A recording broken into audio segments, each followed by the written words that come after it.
فاليوم لا يؤخذ منكم فدية ولا من الذين كفروا، مأواكم النار هي مولاكم وبئس المصير. ألم يأن للذين آمنوا أن تخشع قلوبهم لذكر الله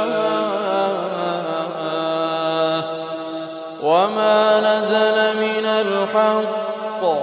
ألم يأن للذين آمنوا أن تخشع قلوبهم لذكر الله وما نزل من الحق ولا يكونوا كالذين أوتوا الكتاب من